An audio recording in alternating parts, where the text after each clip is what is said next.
You think you just fell out of a coconut tree? You exist in the context of all in which you live and what came before you.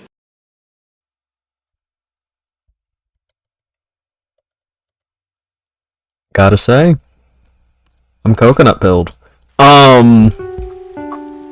Hello everyone, let me get this right. How's everyone doing? Hope everyone is doing nice. Hope everyone is doing lovely. Hold up. Yeah, no, I'm feeling the coconuts, quite frankly.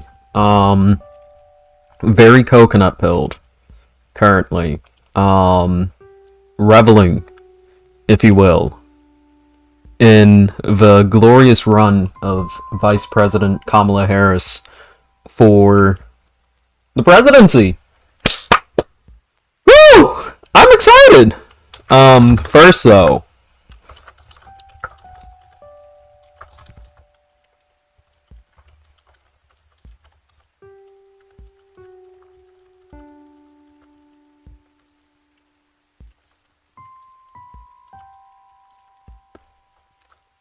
I'm gonna put it like this. This has been an incredibly interesting news cycle to watch. Like I said, I wanted to stream yesterday, but I was in a situation where I realized that it might have been better to just wait a little bit to see how things would turn out. There's been a lot that has happened. Trump almost got game ended. Biden caught COVID. It really looked like he was about to just like not drop out, but in the back of my head I was like, pressure's mounting. You know, I was looking at who the fuck was telling him to drop out. When I heard that Pelosi was operating behind the scenes to get him the fuck out, I was like, okay, he might be out soon. And look at where we are now. President Biden dropped out of the race. Vice President Kamala Harris is officially, not officially, but she is the presumptive nominee. She has secured all delegates. So yeah. Interesting little bit of news. Hello everyone though. Hello Lucky Otter. Hello Gay Fish. Hello Gay Fesh. It's been a long day. Hello Crispy Crisp. Hello Colony of Dice. Let me put this on live chat instead of text chat. I will be right back. I put a big ass water bottle in the freezer. It'll take me like 15 seconds because I live in a one-story household. So it's just a quick run there and back. I'll be right back.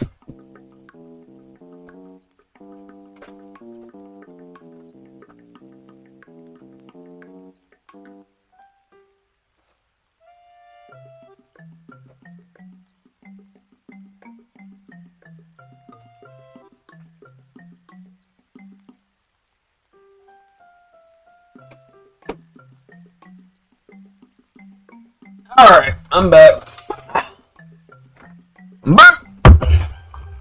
See? Big ass water bottle. Look at this. Shit's massive. So much has happened. So much has happened, and I feel incredibly privileged and lucky that I get to talk to you all about what the fuck is going on. Okay? So before we get into any segments, I'm gonna give my thoughts on the situation. Which I am gonna include in the segments, but like in a meta perspective, I'm gonna give my thoughts. I was in a position where I did not want Biden to drop out. Not because I thought he was the best candidate to go against Trump. I always thought that Vice President Harris would have been a better candidate to go against Trump. I didn't want Biden to drop out because of potential Republican legal fuckery and the potential for an open convention. Because an open convention, I gotta be honest, did not look like a good prospect for getting a Democratic president elected this year, especially this close to the election. It always looked like it was going to be a little fucking tenuous, that it was going to be a little fucky, that that amount of infighting might push moderate voters away from the party. The fact that the Democratic Party coalesced so fucking quickly around the vice president makes me incredibly happy. I'm coconut pilled. I went from planning how the fuck I'm gonna get my black ass to Canada, okay? I went from planning that shit to going, okay, shit. We might get 4 to 8 years. Yeah, like 4 to 8 more years at that. A fucking Democratic rule in the White House. I'm more concerned about the legal fuckery. I was more concerned about the legal fuckery than the open convention, but the potential for an open convention did worry me. It's a foregone conclusion unless she suffers some cosmically ironic coconut-related catastrophe. Yeah. And the thing is, it's not like Kamala Harris is not a candidate that is going to be in a situation where, like, she fucking slips and falls and then boom, she knocks out a hip. She's 59, she's fairly young, you know, compared to the other two fuckers we were just dealing with. And now we're good. I haven't even talked about the RNC. I haven't talked about JD Vance being, like, the worst vice presidential pick Trump could have fucking made. He was a bad vice presidential pick before Kamala became the front runner. Now it's just horrible. It's even worse than it was before. Effectively, we're cooked. We're cooking, I mean. We're not cooked. We are cooking right now.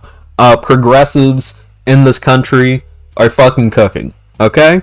We are here for a good time, effectively. What has happened so far must have been pushing folks away. That was my thing about it, too. I wish I was streaming, but I have a Discord server with some IRL friends. I think it was, like, Thursday or Friday. I think it was Friday, because I gave a specific time period. But I basically said, I'm the most politically checked-in person with my group of friends, which I do political YouTube, so I guess it makes sense. But I pretty much said there that, like, these next 72 hours, referring to the weekend, I said these next 72 hours are going to determine whether or not Biden is in the race, and by extension, probably whether or not Trump wins in November. And sure enough, on fucking Sunday, Biden dropped out. I felt like a truth sayer, dude. I felt like I had clairvoyance. It was insane. But I could have seen. I was happy that Biden dropped out. I was happy that he didn't fucking Ruth Bader Ginsburg us. But at the same time, with the way that pressure was mounting, it was getting to a point where Biden was legitimately a liability on the ballot because of the fact that the media had not shut the fuck up about the age issue. And that made the election a lot more of a situation where the primary question wasn't whether or not we can handle another 4 years of Trump, which we can't. The question became whether or not Biden can handle another 4 years in office. That is not the question you wanted to be at the forefront of the election, because even a bunch of fucking Democrats were like, oh god, this guy's like... wonderful to see you too, Vidark Canuck, thank you.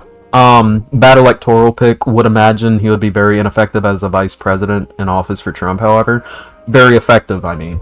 I agree, I think that's why he made the pick. JD Vance is a rubber stamp candidate. He exists almost entirely just to fulfill Trump's agenda in office, which is kind of what vice presidents usually do, but JD Vance, like, is especially in a position where he bolsters votes in Ohio, which I wouldn't have picked a vice president from a state that I won twice. Personally, I think I got the vote share if I already won that state Trump won Ohio by a bigger margin in 2020 than JD Vance won his Senate race in 2022 in Ohio. Trump had no need for JD Vance to be on the ticket if it's to bolster vote share in Ohio. There's no fucking point. Trump won that state harder than Vance won Ohio. It's like, why? Why? It's a stupid fucking pick, but you know what? Trump made it, and he has to suffer for it, and I'm not complaining about it. It's just a stupid pick from a strategic standpoint.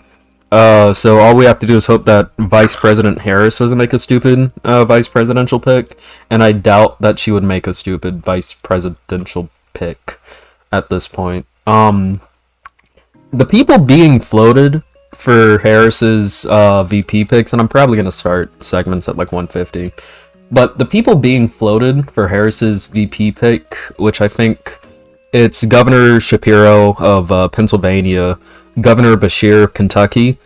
I've seen, is his name Mark Kelly? Senator from Arizona. I think it's Mark Kelly. I know it's Senator Kelly. Yeah, Mark Kelly.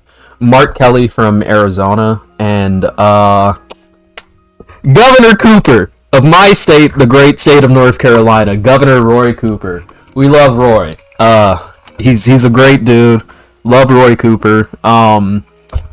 If I had to say what pick would be best, I would say Governor Beshear.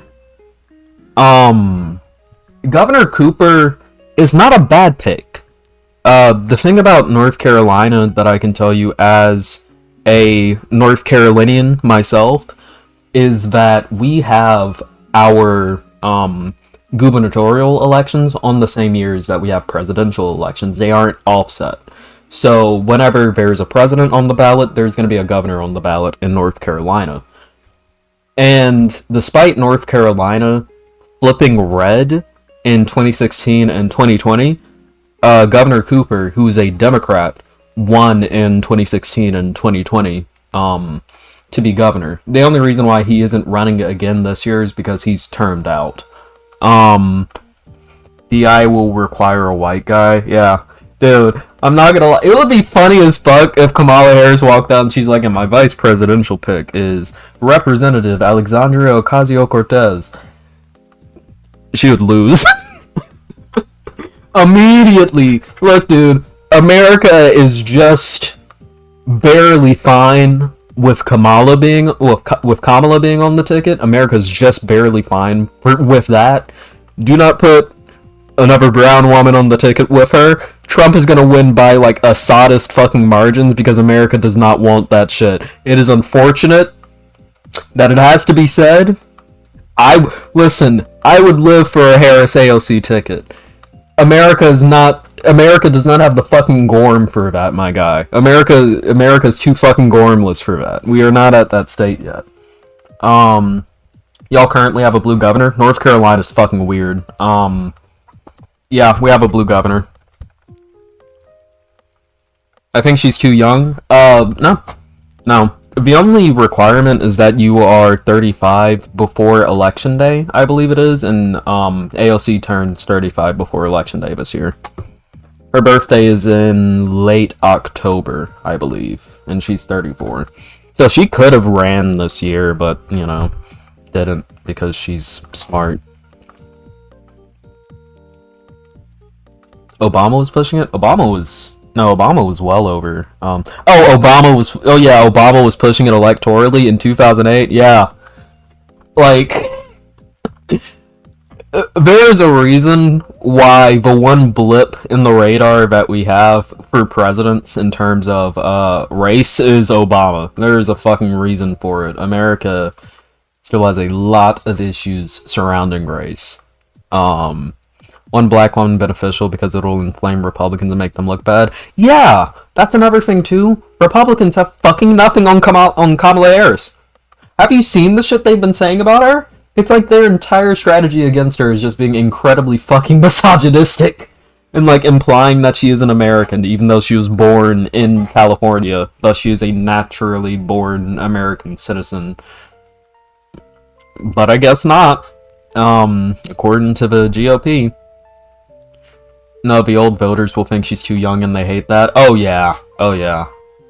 That's the benefit about, the vice president. She is 59, so she's not an old fuck, but she's also not young as shit. Conservatives make sexual memes about AOC all the time, like they do with Kamala. Yeah, it's fucking disgusting. It's fucking disgusting. But then again, I'm not incredibly fucking shocked that that was the pathway that they took. You think you just fell out of a coconut tree? I did not mean to play that, but I'm not complaining. Yeah, no. I'm happy. I will put it like this. As time was going on, and we got in a position, like, after the RNC, when the talk of the media went back to Biden's age, at that point I felt like it would have been a decent chance for Biden to drop. And that he probably should. Because if the media was just always talking about Biden's age up to the election, he wouldn't have won. He wouldn't have won. Or at least it would have been incredibly hard. And now, everything that was going for the Republicans, the Trump attempt, which I will be talking about soon, but, the Trump attempt, Biden's shit-ass debate performance, and the RNC going fairly well for, the Republican Party, all of that shit was going for the Republicans. And then, quite literally overnight, their worst fucking nightmare, a good candidate on the side of the Democratic Party coming to prominence, happened. And now they're in a situation where they have to scramble. They wanted him out, Sly, that's the media. Yeah. It was kind of clear that they wanted him out after the debate. I am of the belief that if he only got, like, negative debate coverage and then shit went to, like, Trump after, he might have had a shot, but the fact that that was the main thing that was being said about Biden, nothing about his record, nothing about his career in politics, nothing about the fact that the GOP is fucking insane and trying to barrel us towards, like, total Republican takeover. It was just a situation where I was getting fairly, like, about it, and I try to be optimistic about politics. I try to be optimistic. I was getting a little worried, but fuck it, I'm optimistic now. Harris is an incredibly good candidate. Like, an incredibly good candidate. And I'm excited to see where her campaign goes. So long as Vice President Harris is not shooting fucking puppies, we will be Gucci, as far as I'm concerned.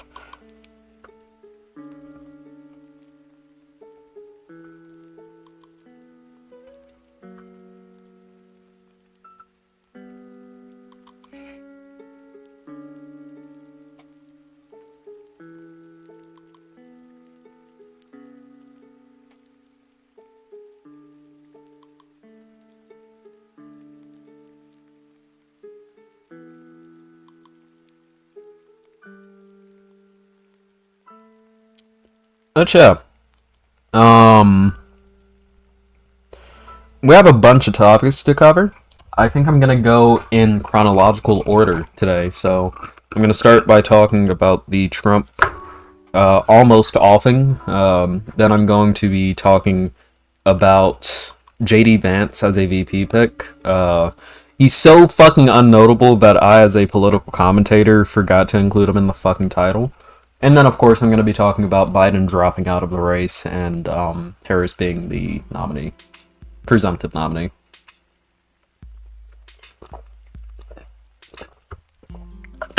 Holy shit, Chuck Schumer and Hakeem Jeffries endorsed her? Let's go! Let's go. I'm not gonna lie, I'm pumped.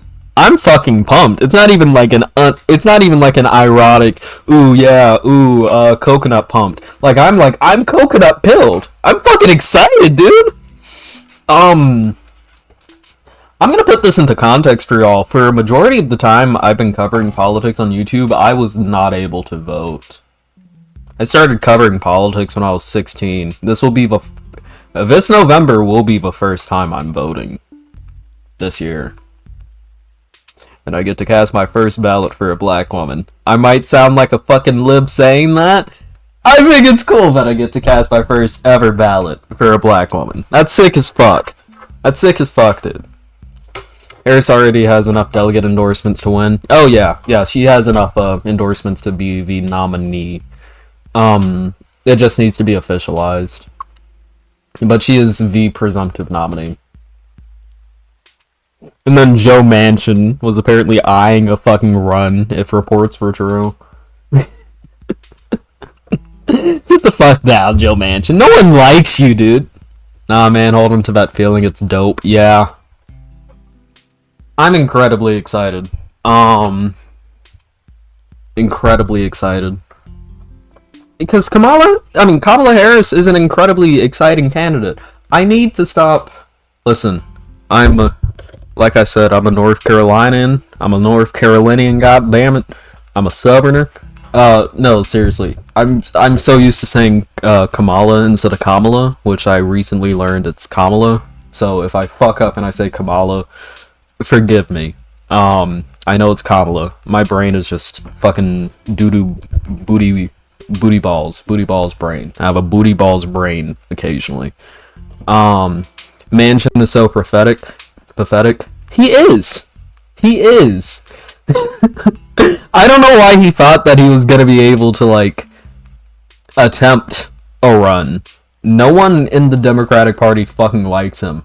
Moderates in the Democratic Party don't fucking like him. What makes him think that he was gonna get delegate share? Just don't accidentally call her Kamala Khan. Wasn't planning on it. You know, the vice president is a marvelous woman, but I think it would be amiss to call her Miss Marvel. Ugh.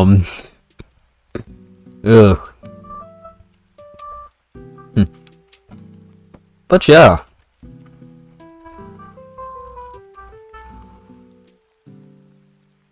Wow. It's just wild, cause I guess to finish up my thoughts before we get into it, oh shit, we got a poll from Deepak. Got a Deepak poll. Who should Kamala select as her VP? Damn, no Governor Cooper? Whitmer is not going to be her VP pick. Whitmer is not going to be her VP pick. Whitmer has already expressed that she doesn't want to be a VP pick, I believe. Out of everyone here, it should be Bashir. Fuck no, it shouldn't be Josh Shapiro. It should be Bashir. Josh Shapiro will be good for securing Pennsylvania. I think Bashir is better for... If I had to say, Bashir is just generally better for securing more rural voters, potentially.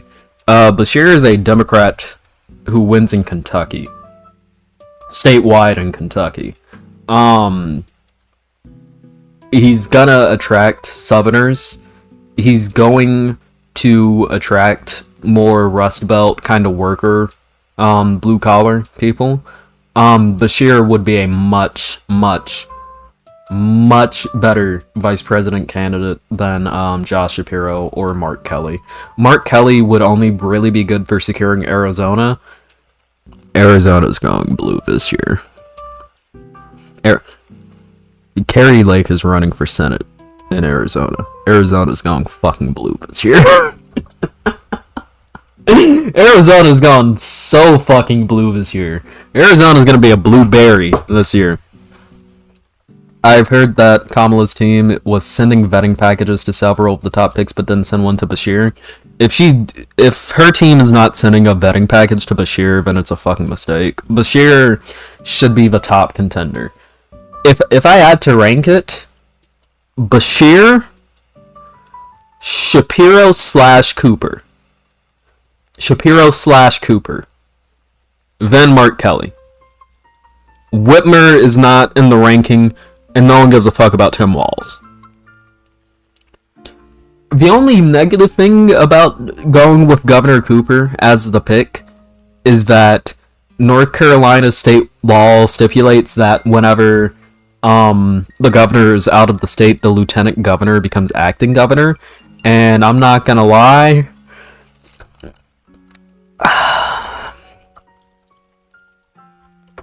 I really do not want acting governor Mark Robinson. I actually think it's quite bad. Oh yeah. Mark Robinson. I'm sure y'all have heard about him because thank God he's getting like actual national media attention. Mark Robinson is the Republican gubernatorial candidate and current lieutenant governor in my state. If you're wondering how we have a Democratic governor and a Republican lieutenant governor, it is because they are separate races in North Carolina. They are not a tied ticket. So yay.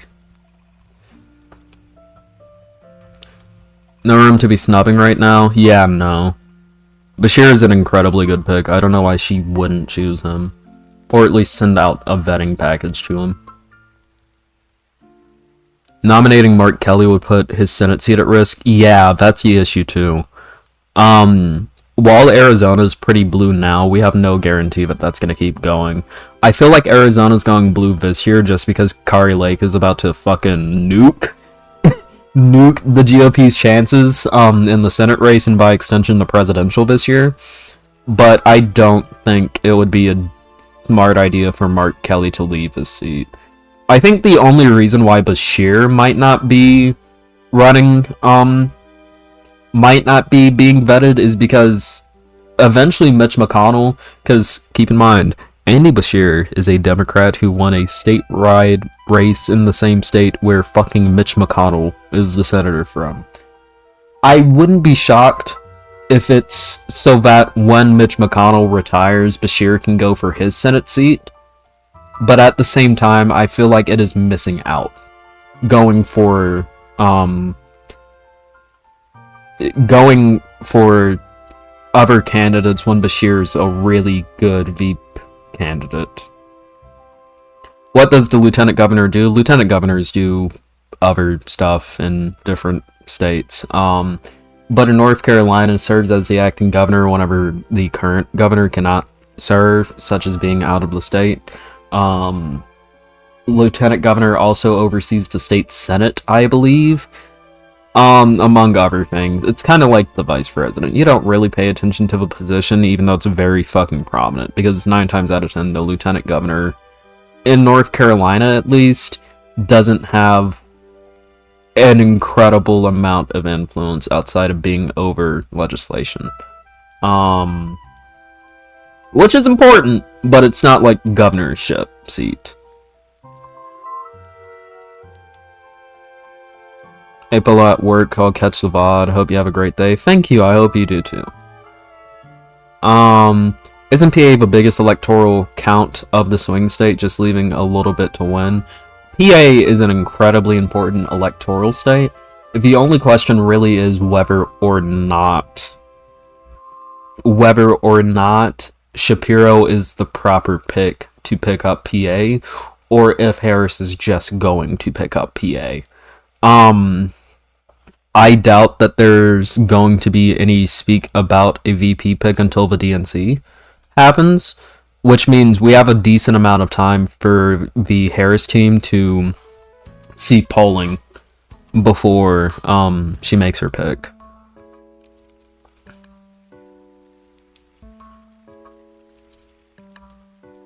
Okay.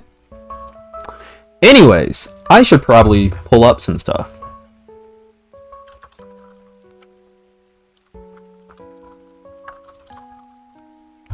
Assassination. Ooh, it's assassination.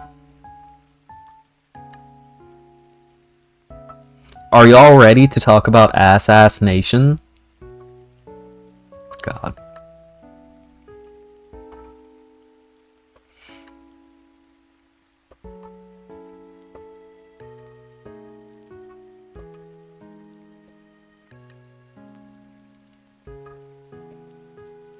Okay.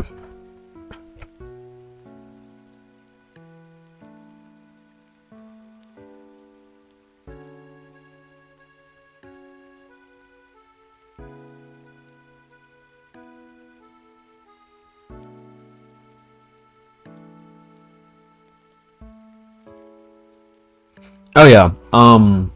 They're probably going to select the VP before the DNC, but they aren't going to like speak the name until the DNC.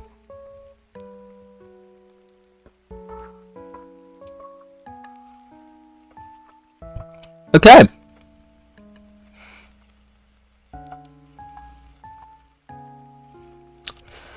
So a couple of weeks ago, I was out with a friend.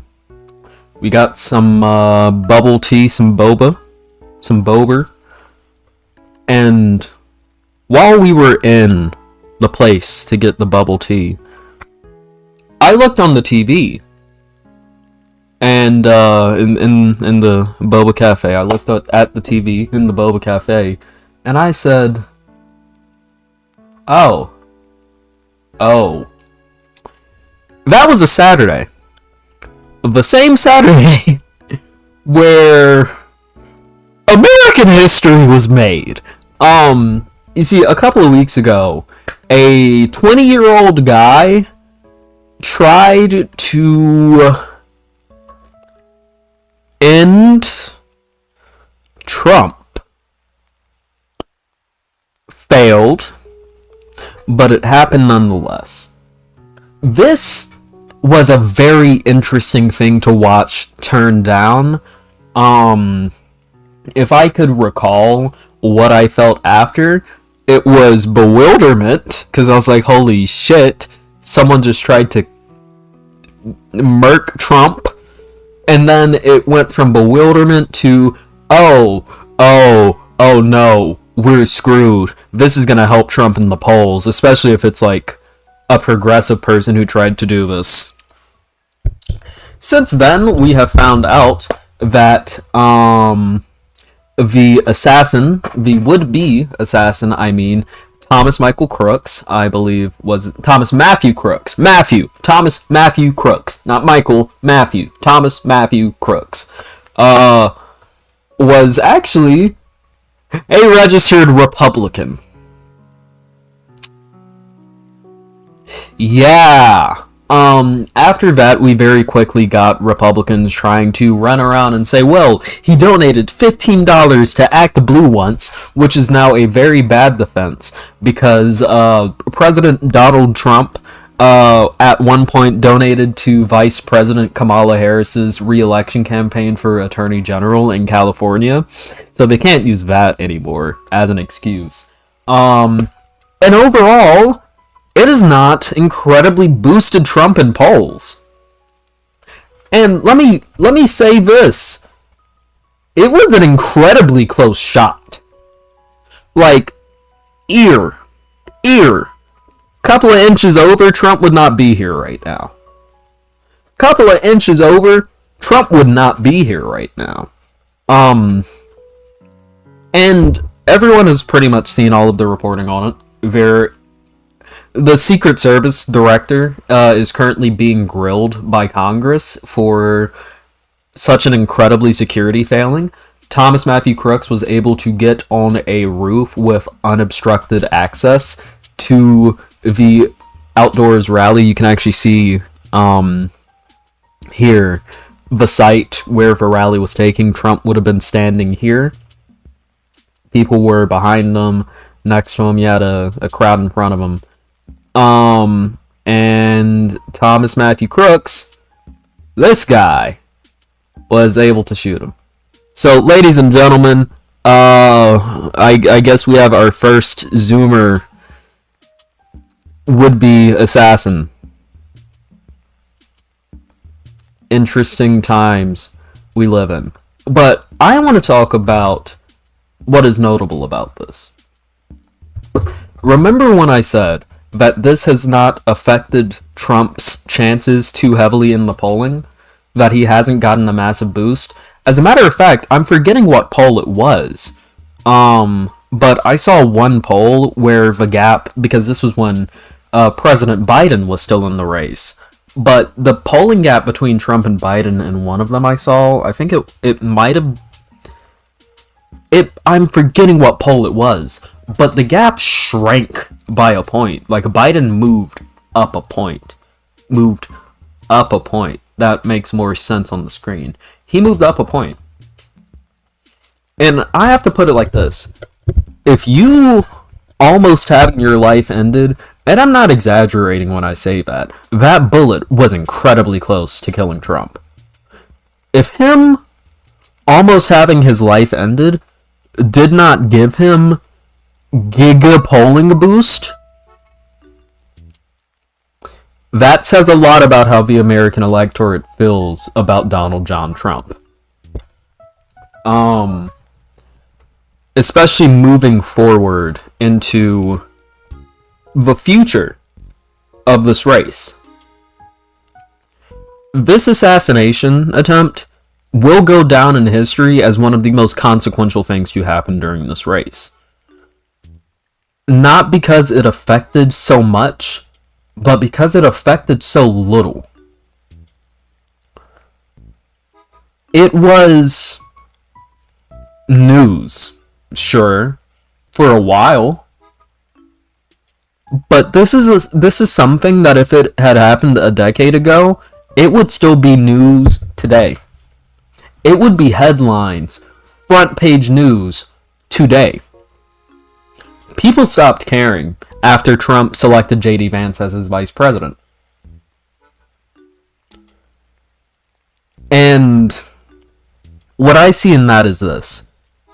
Moderates, independents, while yes, they are sympathetic to Trump almost getting killed, they are not sympathetic enough to the point where they are willing to show themselves out and potentially switch their votes to Trump out of sympathy for almost getting killed. People are locked into their decisions. They are locked into their choices. At this point, at least they were, until a little something got shaky, but that's for another segment. And really speaking on this too, we saw it at the RNC. People at the RNC. Oh, hello, Jeremy. People at the RNC were wearing like little ear bandages to show solidarity with Trump. No one cares anymore. That's not the primary news story. Biden dropping out when he did was a brilliant at this point, completely took the cycle away from the ear grazing. Exactly. The media cycle does not give a fuck about Trump almost getting killed anymore. And that's saying something. Because really, out of this race, that is one of the biggest things to happen. Biden stepping down and Harris coming to the top of the ticket, that is something. But a presidential candidate almost being assassinated is massive. And we have moved right along with it. And what I see there, really, is a fundamental shift in the way that America relates to Donald Trump and Trump's politics. His base loves him. His base will wear bandages on their ears at the RNC and sing praises about Donald Trump. But the American electorate were like, holy fuck, he almost got killed?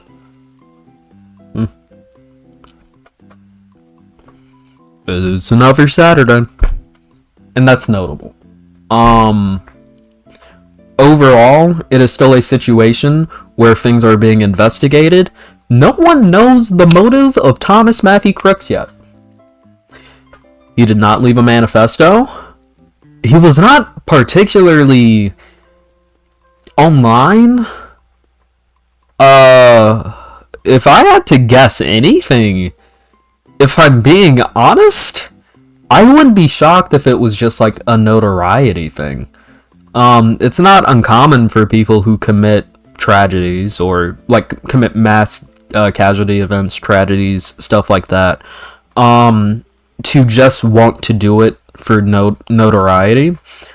That is the only thing I can think of now. Like, potentially he was having some issues, just wanted to be over with it, and he was like, fuck it, if I'm gonna go out, I'm gonna go out with a bang. That is the only thing that I can personally think of. Because if there was a political motive, we would have known a long time ago. Doesn't seem like there was. But we don't know. The investigation is still ongoing.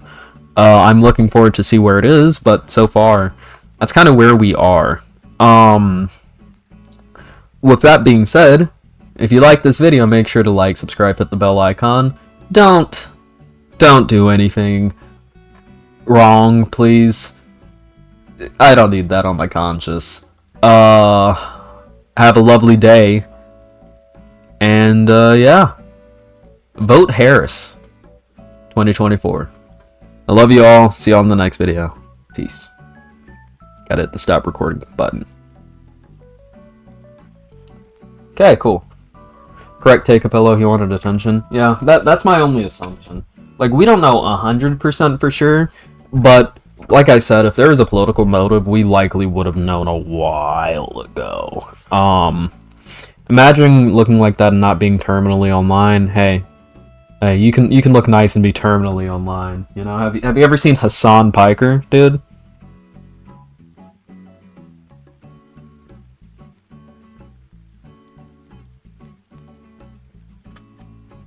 That man is terminally online. And he looks like fucking Adonis, dude. Brody is attractive. I don't know what to tell you.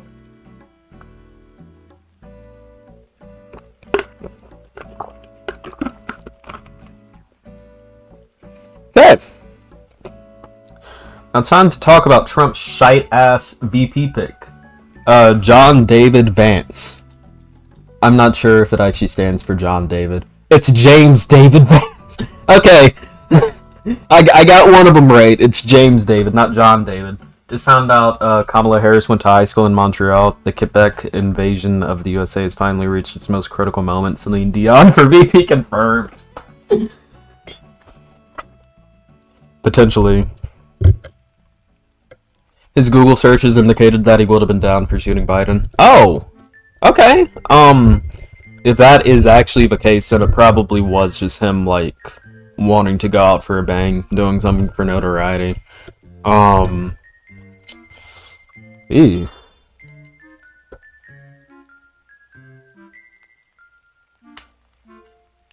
Wait, hold up, is JD Vance's Twitter JD Vance 1? Holy shit, he couldn't even secure JD Vance as a fucking Twitter at. That's sad.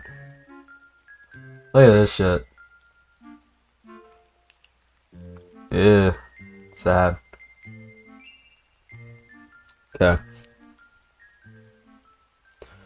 Gender dysphoria Vance. True.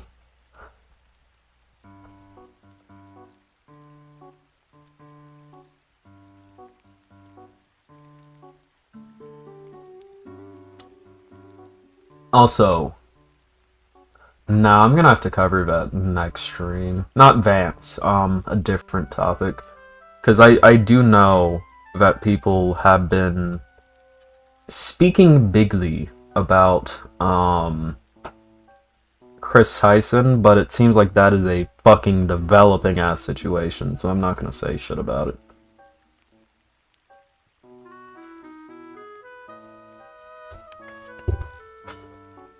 Kamala's from Oakland. Represent. Nice. JD got no riz. JD Vance is a fucking horrible candidate. I keep getting Bible quotes on my YouTube shorts. I open up my phone, and it's like immediate Bible quote. Let's open the Word of God, shall we? Mark 10:7-9. For this reason a man shall leave his father and mother to be joined to his wife, and the two shall become one flesh, so that they are no longer two but one flesh. Therefore, what God has joined together, let not man separate. Oh shit. That's an anti-divorce quote. Oh god. YouTube Shorts is cooked. Campaign event. Everyone shut the fuck up, the Vice President is live. The Vice President is live, people. The Vice President is fucking live.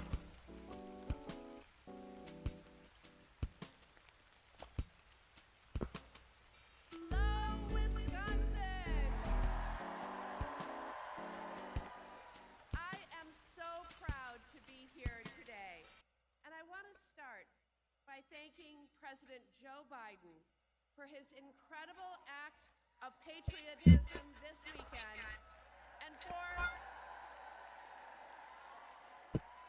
and for a lifetime of remarkable... Okay. I suggest everyone watches this in their own time. I'm not gonna restream a stream. Mostly because I do not want to fucking murder my internet, actually. You think you just fell out of a coconut tree?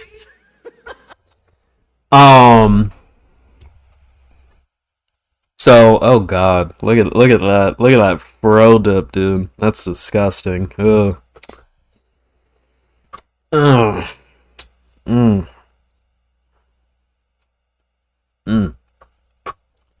Apparently the Ava stuff is just a giant nothing burger. Yeah, I saw the person who was like the alleged victim coming out and saying like nothing happened. But then again, I also saw people talking about Ava fucking... Like I said, developing situation, I'm not going to cover it until it is solidified. Because there's a lot of allegations flying, and it could be like, sure, she didn't... It's a lot of shit. Hopefully it's nothing.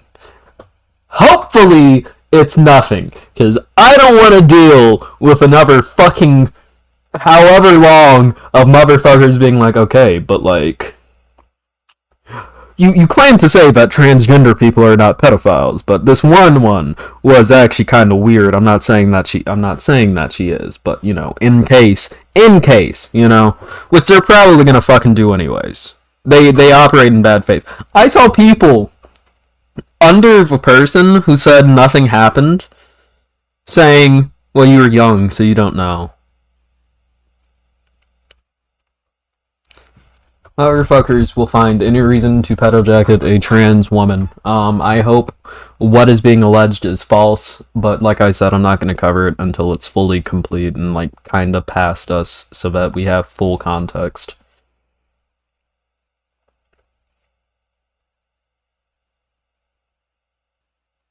And here's you without your hair pick. I always have a pick on me.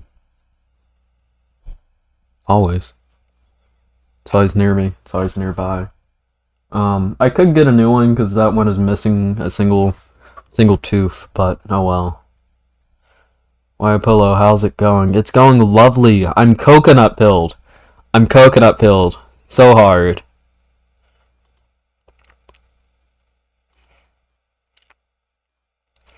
One of my friends is texting me about fashion. That's cool. Gotta be fashion headed. Okay, let me cut the Animal Crossing music back on. Okay, cool.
Okay.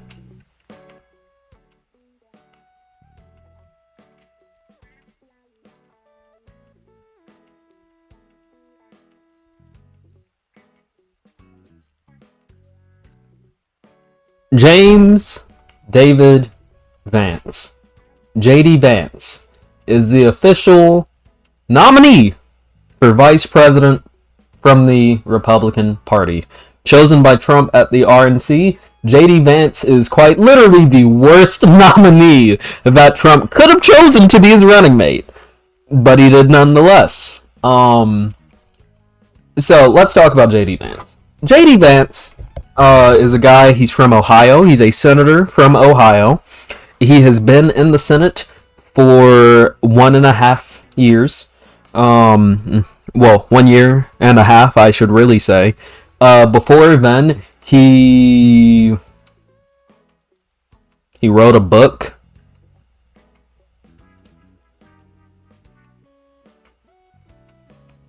And so he's qualified to be Vice President of the United States of America. You know what, though? He served more time in office than Trump did before Trump became President of the United States. So you know what? I guess you could say that he is the more experienced party going into their first national election comparative to Trump was in 2016.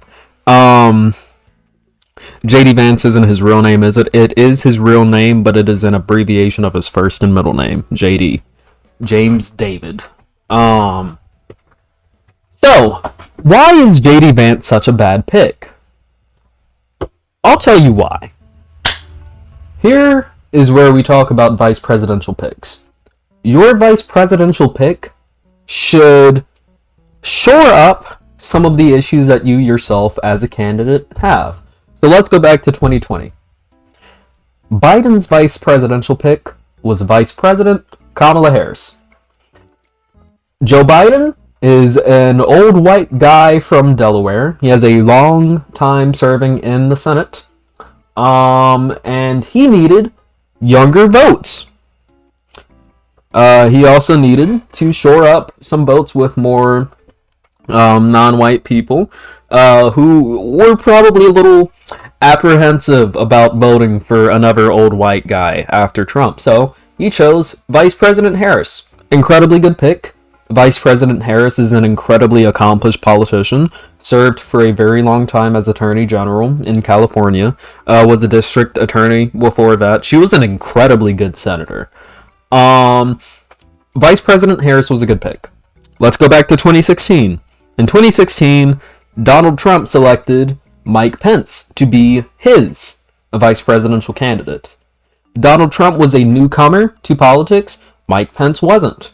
Donald Trump never served in office. Mike Pence was a career politician. Donald Trump couldn't keep his fucking mouth shut for the life of him. Mike Pence was really good at dancing around subjects like a politician does. Motherfucker was out there fucking cha-chaing around those fucking subjects. Mike Pence is a piece of shit, but he was a good VP pick for Trump. At least, strategically, he's a good VP pick for Trump. Trump didn't seem to like the guy. And now I'm going to go back to 2008. In 2008, two notable vice presidential picks were made. On the Democratic side, the vice presidential pick was Senator, at the time, Joe Biden, for Senator Barack Obama. Barack Obama was a newcomer to the Senate. He served less than one Senate term before becoming president. And he needed someone who had been a long-time politician. President Biden, at that time Senator Biden, had been in politics for, since the fucking 70s. He's been there for a while. President Biden had a lot of strong Senate connections. He was incredibly popular. He ran himself in 2008. Didn't secure the nomination, but Joe Biden was an incredible vice presidential pick for Barack Obama. Also, Barack Obama had the notable advantage or disadvantage, depending on where you are in the United States of America, of being the first black guy to lead a ticket. And Joe Biden was the white guy to balance it out and make it so that the people who are kind of sort of racist, but not racist enough to not vote for a black guy, would go, okay, he's black, but he's got a white guy with him, so I guess he's okay. I'll vote for him. Boom. We got President Obama, Vice President Biden out of that. It happens. Also in 2008, Obama's opponent, Senator John McCain, chose Sarah fucking Palin to be his vice presidential nominee. Sarah Palin was interesting. She was the first woman vice presidential nominee. She was also batshit fucking insane. Sarah Palin is like, you take a MAGA politician and you drop them in 2008. Sarah Palin was a little bit of a wacky person. She was a bad pick. And you see a lot of people who reminisce on the 2008 elections, a lot of political commentators. Sarah Palin, horrible fucking pick. She was a liability. She scared away moderate voters because Sarah Palin was on the extremer end of the Republican Party at the time. She was not normal at all. She was a bit fucking crazy. So, you may be saying, why am I talking about vice presidential picks so hard and why they are important? A vice presidential pick is supposed to shore up things that you cannot do yourself as a candidate. They're supposed to patch up your weaknesses, and more than anything, they are supposed to fall in line. The only thing that JD Vance provides to Trump is securing Ohio, which really isn't a benefit because JD Vance is a senator from Ohio, yes, but in 2020, Trump won the state of Ohio by a higher percentage than JD Vance won his Senate race in 2022. Trump won Vance's state higher than Vance did. So Vance really isn't that much of a secure Ohio vote, if I'm being honest, comparative to what Trump can do on his own. Does Vance patch up any weaknesses of Trump? No. If you can argue that Trump is inexperienced, JD Vance is more inexperienced. Say what you will about Trump, he was president of the United States for 4 fucking years. JD Vance has been in the Senate for a year and a half, and he did not serve in any form of government beforehand. Even Barack Obama, before entering the Senate, was a state senator in Illinois. JD Vance doesn't even have that under his belt. So he's incredibly inexperienced. More than that, too. Do you remember when I said that the one thing that you kind of need is, your candidate to not dislike you as a VP pick? Remember, in 2020, Kamala Harris got a lot of shit because she criticized Biden when running against him in the primaries and then became his VP pick. A lot of people shit on Kamala Harris for that, if you remember. A lot of people shat on Kamala Harris for that. So from Vanity Fair, every terrible thing JD Vance has said about Trump before becoming his running mate.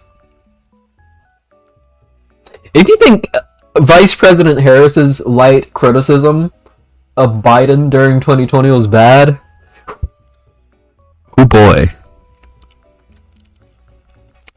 Oh boy. So, let's go over some of these things. America's Hitler. In 2016, Vance sent a message to his law school roommate in which he wrote that he went, quote, back and forth between thinking Trump is a cynical asshole, and then there's a further bit here. I don't know why they cut off this quote. Vance basically said that he went back and forth between thinking Trump is a cynical asshole like Richard Nixon, or that he's America's Hitler.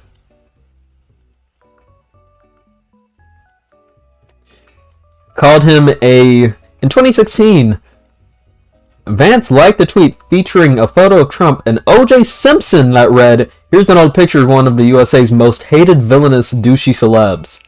Also in the picture, O.J. Simpson. unfit to be president. In a 2016 op-ed from the New York Times, Vance wrote, "Mr. Trump is unfit for our nation's highest office." A total fraud. During a 2016 interview, Kentucky radio host Matt Jones told Vance, "I cannot stand Trump because I think he's a fraud. I think he's a total fraud that is exploiting these people." Vance responded, "I do too. I don't think he actually cares about folks." Stomach-churning, noxious. In April 2016, Vance said, "I think that I'm going to vote third party because I can't stomach Trump. I think that he's noxious and is leading the white working class to a very dark place. I'm a never Trump guy. I never liked him," Vance said in 2016. Reprehensible. Trump makes people I care about afraid. Immigrants, Muslims, etc. Because of this, I find him reprehensible. God wants better of us. An idiot. My God, what an idiot, Vance wrote on Twitter in 2016 in reference to Trump. Serial sexual assault. After the Access Hollywood tape came out, Vance liked a tweet that read, "Maybe the Central Park Five." For context, anyone who doesn't know, the Central Park Five were a group of 5 young black, I think they were actually kids, teenagers, but 5 younger black kids who got falsely accused of rape. Well, not falsely accused, they were falsely convicted of rape. I don't think the woman who was victimized actually herself accused them. It was the cops who picked them up, if I'm remembering correctly. But they got falsely convicted of rape. Trump basically said that they should have been lynched. Thankfully, they are out of prison now, though. They did not commit that crime. But Vance liked the tweet that said, "Maybe the Central Park Five could take out a full-page ad to condemn the coddling of thug real estate barons who commit serial sexual assault." Trump famously took out full-page ads in 4 New York City papers, calling for the death penalty to be adopted in the state following the 1989 rape of a jogger in Central Park. Insane.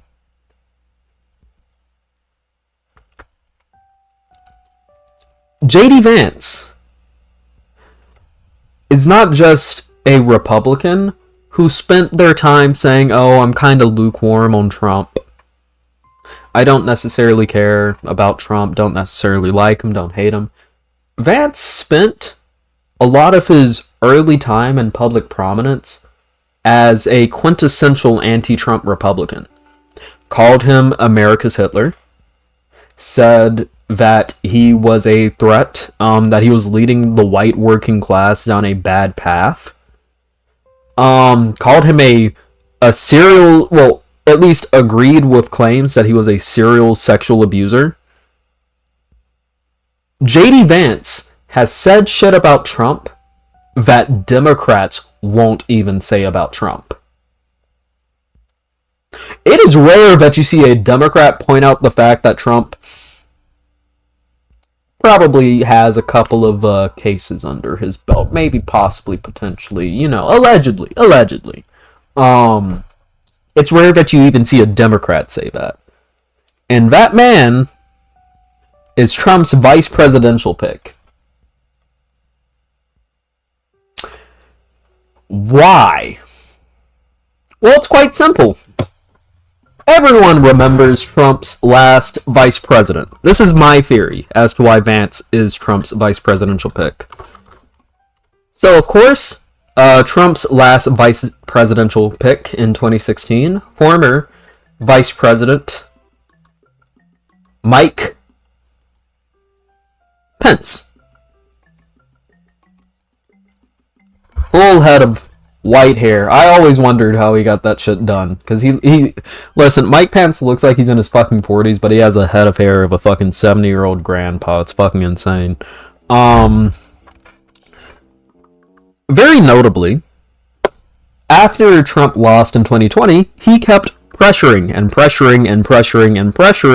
people to overturn the election so that he would not lose. all culminating in the January 6th insurrection on the Capitol, where a bunch of Antifa radicals, when a bunch of Trump supporters raided the United States Capitol building in order to overturn the results of the election.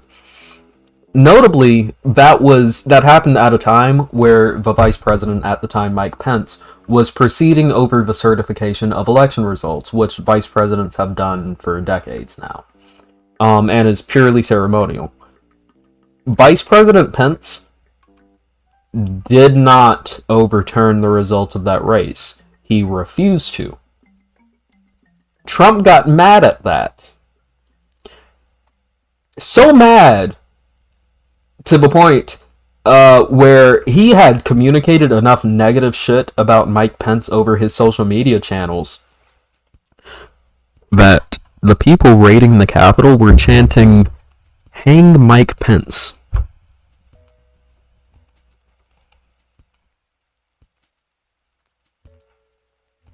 That's not good. Ah, fuck, Vice President Harris is speaking. Okay, we'll come to that later. Yeah, we're chanting, "Hang Mike Pence." This is not good for Trump. JD Vance exists, and this is my theory. JD Vance is a rubber stamp candidate. JD Vance exists to do what Mike Pence would not do. Exists to try to overturn elections for Trump instead of bolstering his vote share in other places. JD Vance is not very charismatic.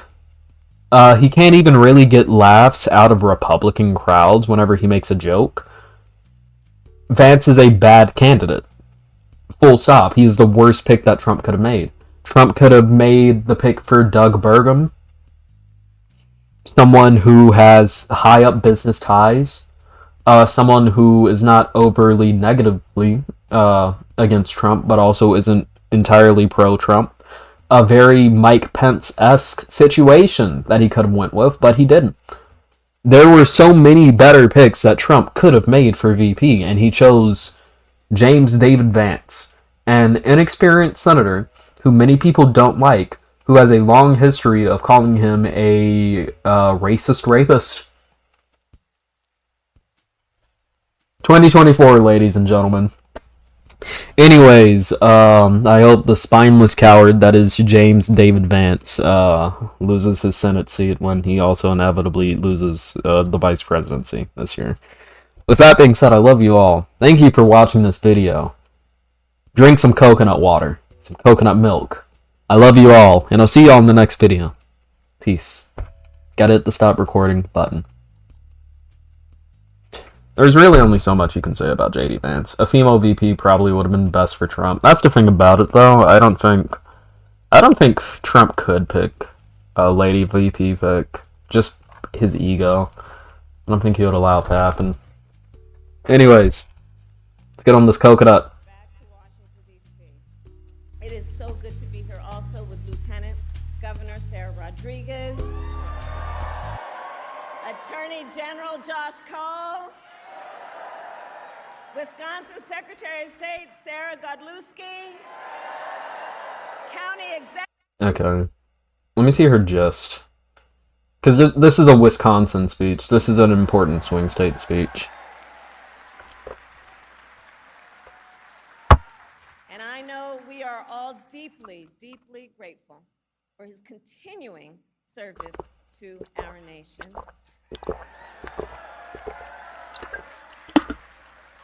And it is my great honor to have Joe Biden's endorsement in this race.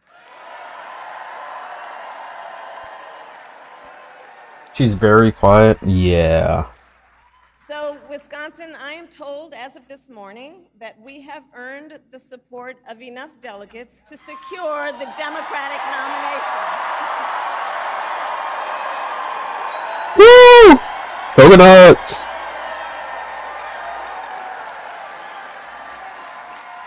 And I am so very honored, and I pledge to you I will spend the coming weeks continuing to unite our party so that we are ready It to should be win in November. up now, hopefully.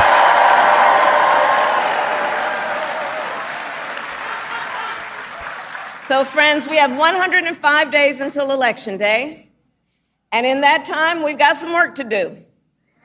But we're not afraid of hard work. We like hard work, don't we? And we will win this election. Yes, we will. So as Leah told you, before I was elected vice president, before I was elected United States Senator, I was elected Attorney General of the state of California, and I was a courtroom prosecutor before then. Oh. And in those Is she about to hit the line? I took on perpetrators of all kinds.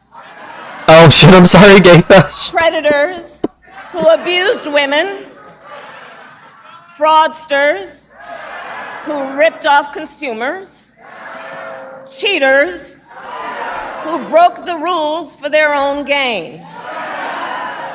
So hear me when I say, I know Donald Trump's type. Woo! Dude, unironically, that is an incredible line from Vice President Harris, and I'm glad that she keeps fucking delivering it. We really need to, drive home the point that Trump is an adjudicated rapist. And a felon. That is going to bolster vote share.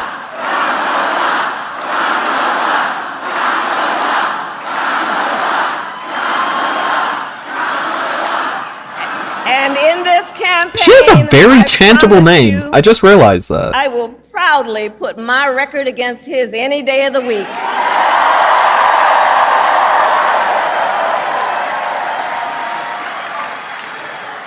As Attorney General of California, I took Future on one of our President country's Harris. largest I don't want to get ahead of private myself, colleges but that was scamming I students. hope she's future President Harris. Donald Trump ran a for-profit college that scammed students. As a prosecutor, I specialized in cases involving sexual abuse.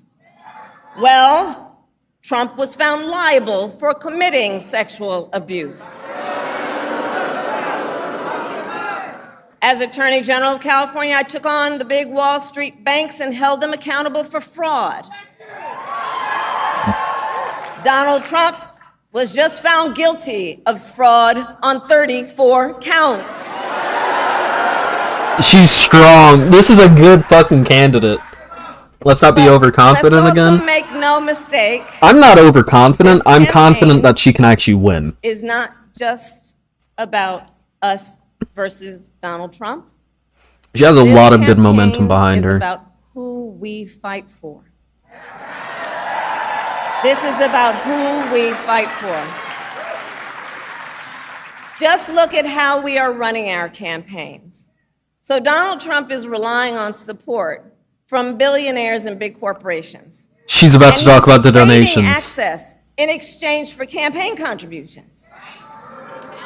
A couple of months ago, y'all saw that a couple of months ago at Mar-a-Lago, he literally promised big oil companies, big oil lobbyists, he would do their bidding for $1 billion in campaign donations. She's calling him bot. On the Holy other hand, shit. We are running a people-powered campaign. The dog was overconfident. Every other American could see the writing on the wall and was nervous as fuck at the time. Yeah.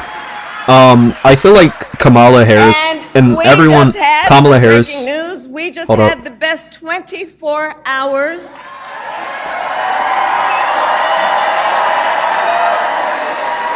Kamala Harris is in a grassroots position where she can fundraising actually in fucking kick the shit out of Trump. campaign history.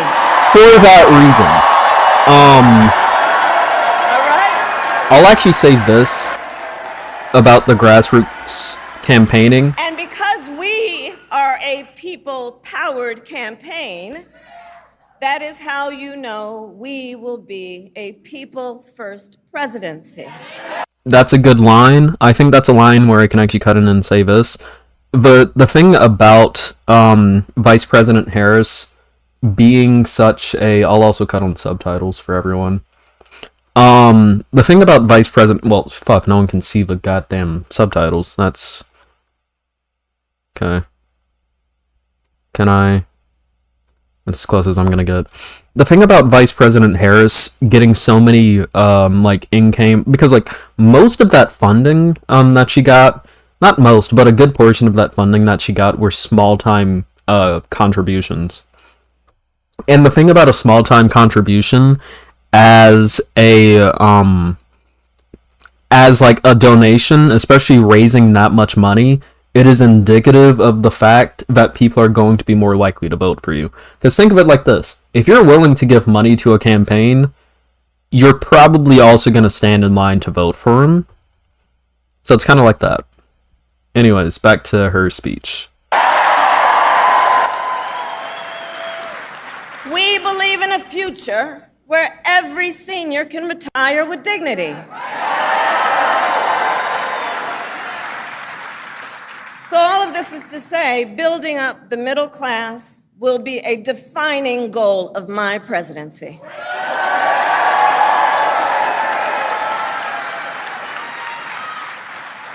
Because here's the thing we all here, Wisconsin, know. When our middle class is strong, America is strong. Ooh. She's an incredibly strong candidate, dude. I don't know what else to say. Wants to take our country backward. He and his extreme Project 2025 agenda will weaken the middle class. We know we got to take this seriously. And can you believe they put that thing in writing? She's good. It's 900 pages. But here's the thing. When you read it, you will see Donald Trump intends to cut Social Security and Medicare. He intends to give tax breaks to billionaires and big corporations and make working families foot the bill. They intend to end the Affordable Care Act and take us back. I'm gonna dip off of this stream in the next 3 minutes so I can talk about her run. People with pre-existing conditions. I will be. Remember what that was like? I will probably end up watching this myself in my own time and then cover this at a different stream. But this is a good speech so far. America I think she's a better candidate than Biden, incredibly strong as a stretch. She's a strong candidate. But we are not against Trump? Back. She's a prosecutor going against an adjudicated rapist and 34-time count felon. She's also young and not going to be the oldest person in office if elected. I can't believe my president is going to be a basically a boss queen. Don't get out of yourself yet. And I'll tell you why we're not going back. Oh shit, we're not going. That's a chant. Ours is a fight for the future. And it is a fight for freedom. Generations of generations, and we have to remember this. The shoulders on which we stand, generations of Americans before us led the fight for freedom. And now, Wisconsin, the baton is in our hands. Money doesn't talk unless you vote. Exactly. I agree. I will say money is a better indicator than polling, more than likely. If you're going to give someone money, we'll make sure you're probably going to every vote American for them. has the ability to cast their ballot. That's not borne out in data. I would just assume, because voting is free, giving money ain't. We who believe that every person in our nation who should have the freedom to live safe from the terror of gun violence will finally pass red flag laws, universal background checks, and an assault weapons ban.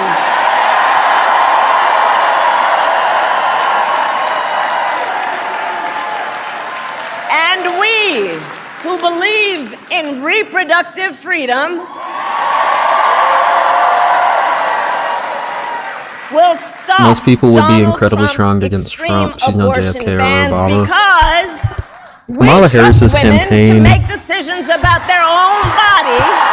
Oh yeah, Kamala. Not have their government tell them what to do. She has a good fucking energy behind her. Also, like, she doesn't have to be JFK or Obama.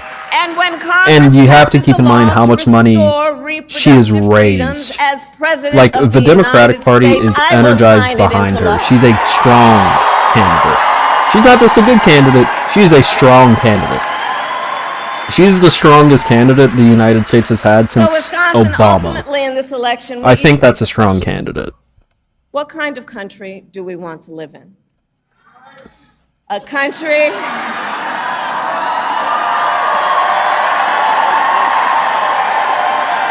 That alone is going to be an extremely hard fight for Trump. And to your point, do we want to live in a country of freedom, compassion, and rule of law, or a country of chaos, fear, and hate? And here's the beauty of this moment. We each have the power to answer that question. The power is with the people. We each have the power to answer that question. And in the next 105 days, then we have work to do. We have doors to knock on, we have phone calls to make, we have voters to register, and we have an election to win. That is a good fucking speech. Ooh! I'm getting feelings. I'm getting feelings in my heart. I'm like, God damn, we got this shit. Get to work. Do we believe in freedom? Do we believe in opportunity? Do we believe in the promise of America? And are we ready to fight for it? And when we fight, we win. God bless you. God bless the United States of America.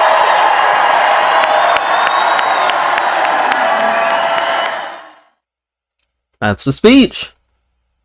Wow. Okay. I'm actually gonna send this out to a poll. Fuck. How do I do polls again? It's been a while. Engage your audience. Thank you. Start a poll. Was that a good speech?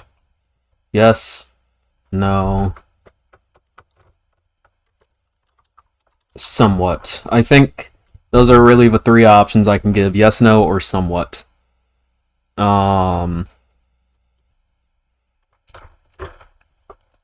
Personally, I think that was incredibly strong. Especially that ending. That ending speech is something that gets put on fucking campaign ads. The ending of it. That was an incredibly good speech. It was solid. It was short. I thought it was gonna go on for a bit longer until, like, she started getting up there and started speaking about, like, what is the America we want to live in? And then I was like, oh, fuck, she's about to end? That's like a short, simple, to-the-point speech. The other thing that I saw with that, too, was that the audience was incredibly engaged.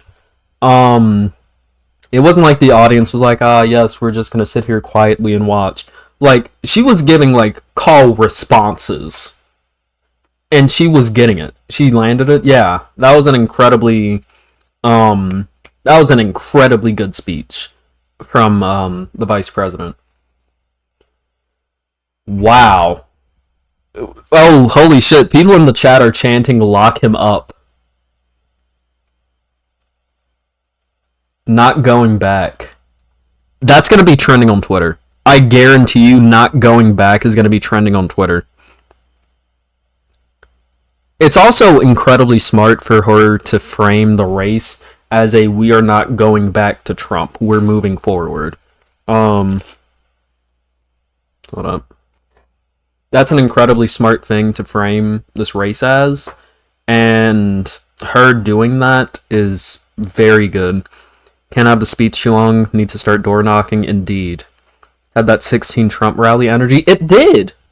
It did! And that's the thing about it. Like, is Kamala Harris, like my first choice of candidate out of every politician in the United States of America? No, I would prefer it if there was a different Democratic front runner that was maybe a bit stronger and tied to my politics. Personally, I think in 2020, at this point, probably 2032. I thought it was gonna be like I thought we were gonna be hitting a clean AOC 2028, but it's looking like it might be AOC 2032 at this point. I think AOC will be an incredibly good political candidate when she reaches her point in time. But I gotta be honest, going through everyone, I think the vice president is really one of the only people who could successfully pull off a very strong campaign against Trump. And this is the thing that a lot of people don't know about her. She is strong. She is a good public speaker. We don't see it a lot because she's vice president. You don't usually see vice presidents doing shit. But she can fucking cook. And we see that there. She has the energy to run this campaign against Trump. I think hitting the gun violence issue this hard and this early could be risky among moderates, but it's better to have a strong stance in avoiding the issue. I agree. I think the best thing that she could potentially do for the gun violence point is point out the fact that Trump almost got killed by someone who probably shouldn't have had access to a gun. To me personally, I think that's a good idea. Although the would-be assassin's gun was apparently his father's or stepfather's, one of the two, but he still should have had that shit locked up. And I think you can make a pretty good claim from that. It's a situation really where oh shit, we got a bunch of trans flags. Hey, we're getting gay in here. Woo! Ooh, ah, fuck, my cam is covering it. I'm being transphobic. Ooh. Hey! The people are representing. Look, dude, we got this shit. Genuinely, we are in a situation politically now with the way that Vice President Harris, with the way that Vice President Harris's campaign is looking, this is clean. Joe Biden would not have given a performance like that. Can he give a performance like that? Yes. But like, and the thing is too, Vice President Harris had some flubs in that speech. But the media isn't going to sit down and be like, Vice President Harris stumbles over her words in a speech. Does this mean that she's mentally unfit to be president? They aren't going to do that. She's a 59-year-old woman. She's in a high fucking energy environment. Sometimes you stumble over your words. I stumble over my words sometimes. Shit happens. And I gotta be honest, Biden could have some cognitive decline issues, but more than likely, it's just him stumbling over his words, which doesn't fucking help when he's old as shit. It looks bad. Harris doesn't have that issue. She's high energy. She is likable. She has a good personality to her. I saw someone say, it was either in a video or on Twitter, I'm forgetting what it was, but I saw someone say, like, Trump never laughs. You never see Trump laugh. He'll, like, chuckle. He'll go, like, ha. Like he'll do that shit, but, like, have you ever seen Trump bust out laughing? No. No, you really don't. Harris is a likable, personable, strong, smart, accomplished candidate. And more than anything, she's young. She's young for a politician. And even if she's like pushing 60, you may not think that that is young. That is young for an American politician. And she looks like she's in her fucking 40s. So it works. Obama's hope, Harris's heel. That's good. Yeah, only around Epstein. Yeah, Trump probably did laugh around Epstein. Ha, Jeffrey, are you ready to, fucking hell. We need some joy, laugh a little. Yeah, he's too phony. Trump, yeah, absolutely. You never see anything really like this from Trump. Harris is a great candidate. Let me actually check Twitter to see if that not going back thing is trending. Fuck. Whoa, hold up. Really?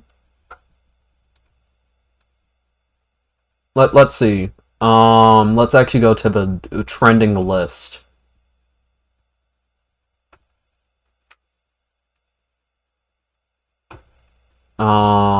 Okay, what about For You trending? Kamala 2024, Mr. Beast, Chris Tyson, rapist.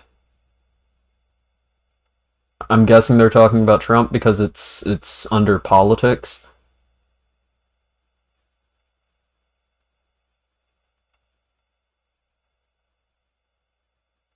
Yeah. Yeah. Talking about Trump. Christ. Okay.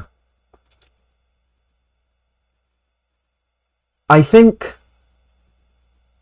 the best way... Fuck it. I should just do a segment at this point. I'm just gonna go ahead and do the Harris segment because I do have to get off and watch an anime with a friend. We have just started Serial Experiments Lane together. They're doing their first watch. I'm doing my second, so...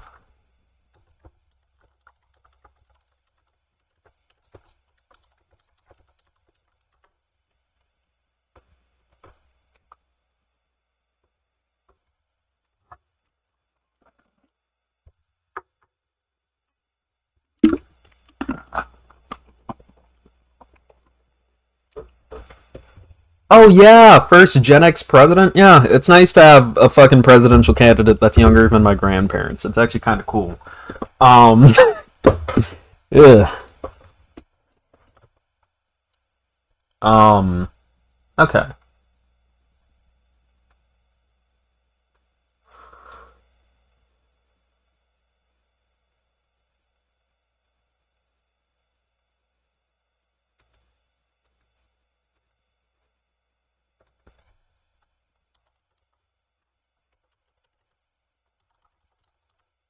So let me pull up my Stia real quick. Yeah, it looks like a majority of people are saying it was a good poll. I got 10% on somewhat and 5% on no, but that's out of 9 votes. So I'm gonna go ahead and end the poll. It's been a decent amount of time.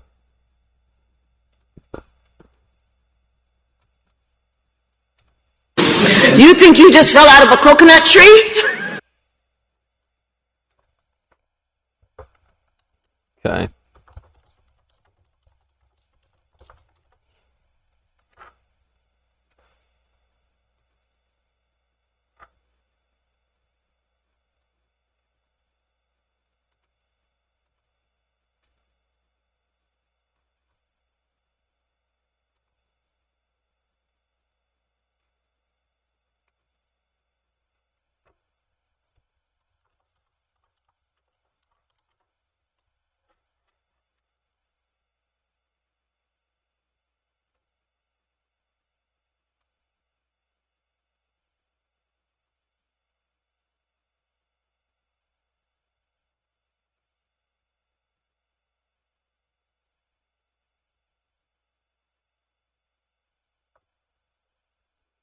You know what's insane?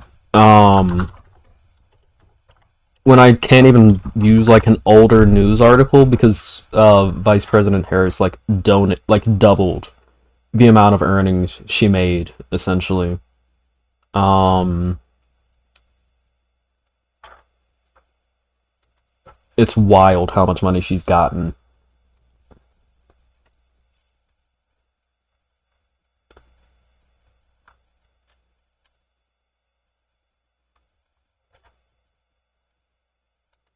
Okay, I just need...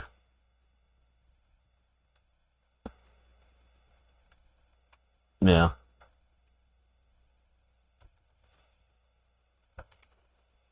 Okay.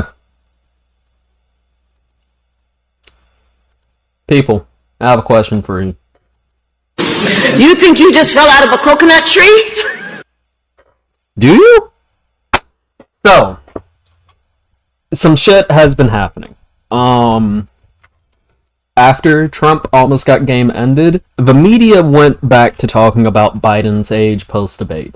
Biden had a really rough debate with President Trump, and people started having some, how do you say, questions about his age.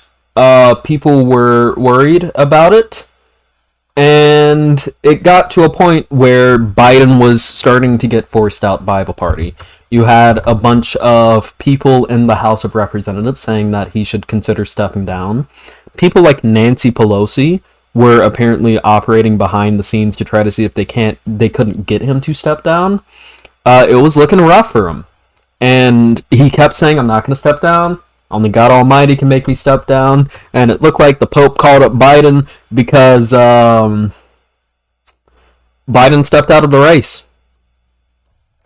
President Biden stepped out of the race, saying, "It has been the greatest honor of my life to serve as your president, and while it has been my intention to seek re-election, I believe it is in the best interest of my party and the country for me to stand down and to focus solely on fulfilling my duties as president for the remainder of my term." Immediately after, President Biden endorsed Vice President Kamala Harris for his replacement in the race. And as of yesterday, Vice President Harris secured a majority of delegates, well, the delegates in general needed for her to win the Democratic nomination. So while she's not officially the nominee yet, because the convention hasn't happened and she hasn't been officially selected, the vice president is now the presumptive nominee for the Democratic ticket.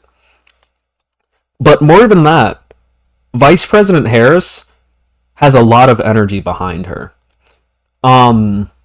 Over this time, Vice President Harris has had the biggest fundraising day for any presidential candidate in United States history. The biggest. Raising close to $100 million, if not over, just in small donations. You can actually see here, this is from a BBC article, unfortunately.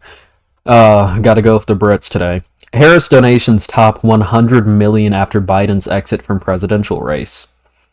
Democrats have poured more than $100 million into donations into Vice President Kamala Harris's presidential bid since Joe Biden dropped out of the race on Sunday. It has been about 72 hours since President Biden dropped out, I believe. And we are already at the point... No, it's... Well, yeah, because Sunday, Monday, Tuesday... And maybe. 48 to 72. I'm not doing the fucking math today. I'm tired. Did not get a lot of sleep last night. But it's not been a very long time since President Biden dropped out of the race. And we're already in a situation where Vice President Harris has fundraised an incredible amount of money. She has an incredible amount of talk behind her. She has an incredible amount of energy behind her. We're watching stream currently. If you like the streams, join the Discord down below so that you can watch stuff with us live. But we just finished watching a campaign speech from her in Wisconsin. Her energy was insane. Like, compared to the past 4 years of Biden, it seemed like Vice President Harris was on her shit. Because she's not an old fucking candidate. She's young, she has some youth to her. And she's popular. She is popular. We see here, this is an CNBC article. Harris and the Democratic Party have pulled in roughly $250 million in online donations and major donor commitments. Harris, being top ticket, presumably, raised $250 million. $250 million. That is a lot of money in general. But for a presidential campaign, $250 million can make or break a campaign. That is how much gets spent on advertising in a lot of presidential campaigns, if I remember correctly. This is a situation, too, where it's not just big corporate donors doing this.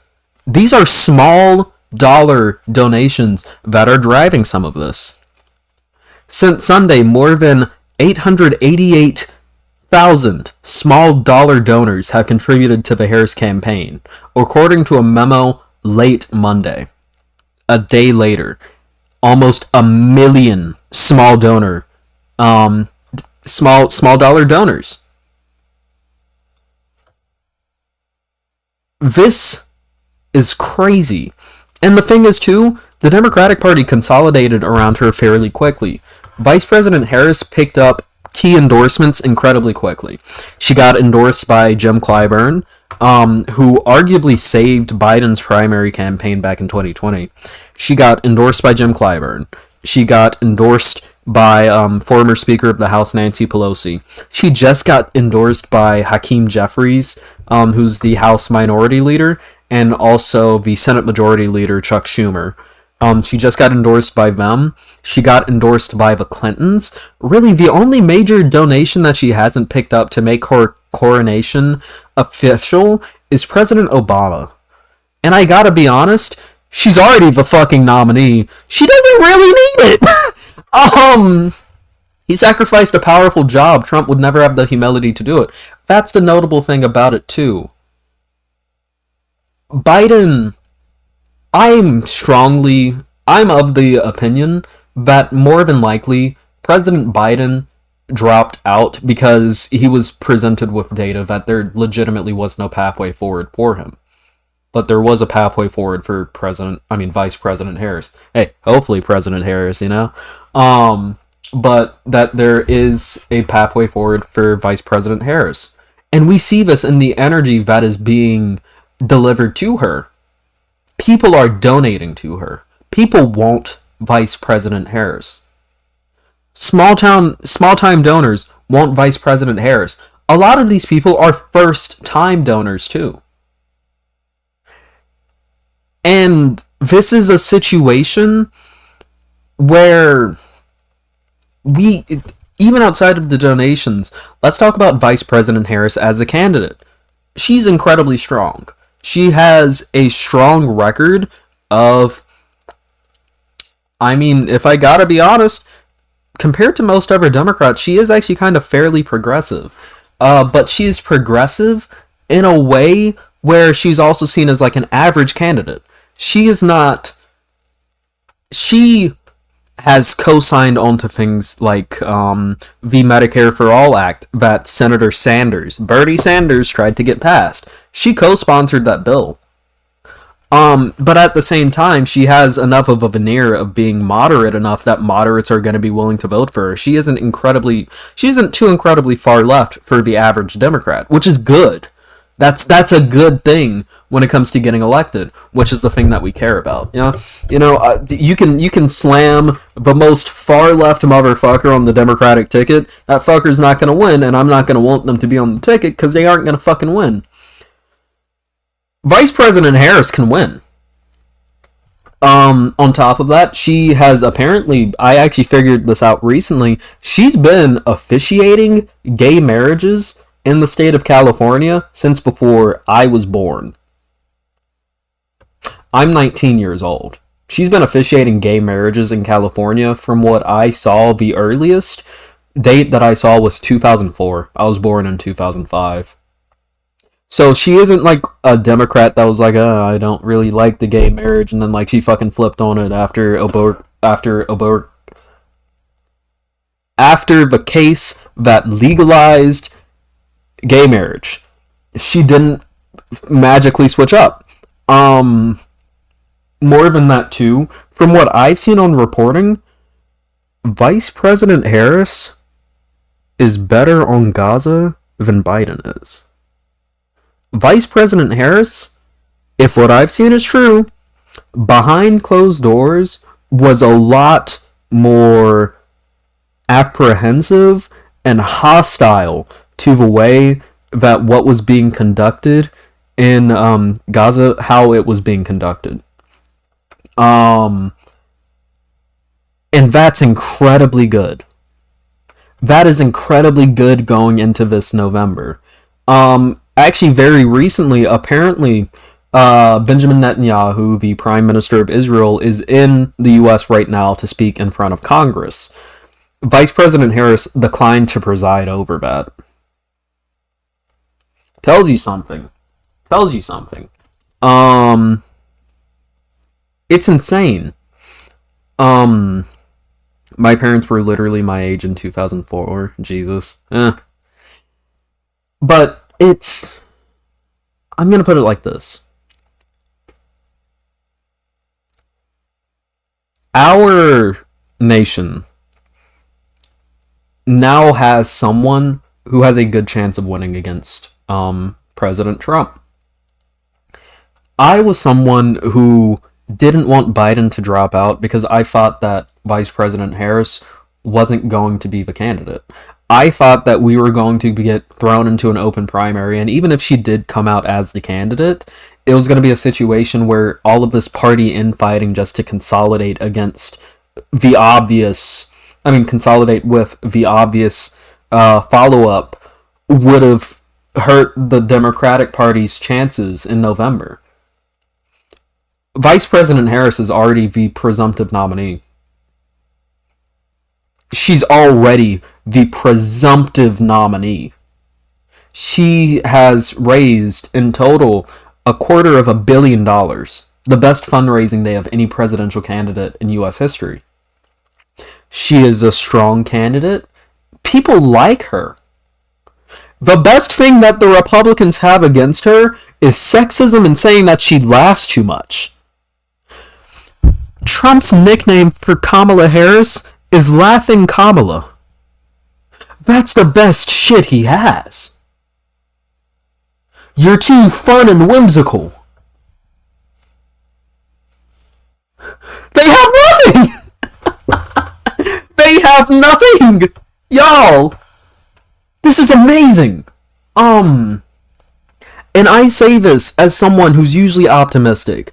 After the debate, after Trump almost got assassinated, and the predominant floating around thing in the media went back to Biden's age, I thought it was going to be a bad situation. Because if a large part of what we would be focusing on in this campaign was going to be Biden's age, I thought we were in for a not very good time in November. He could win, but it was going to be a lot more difficult of a pathway forward.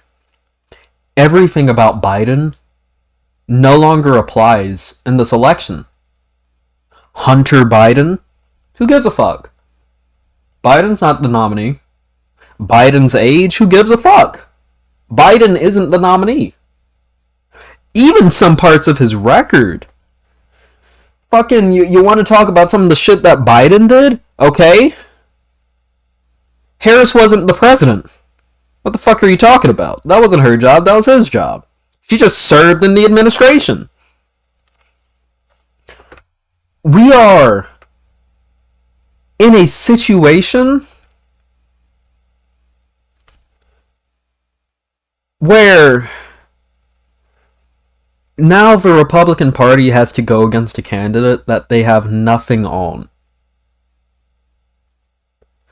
And the strongest person that they have, their nominee, is Donald Trump.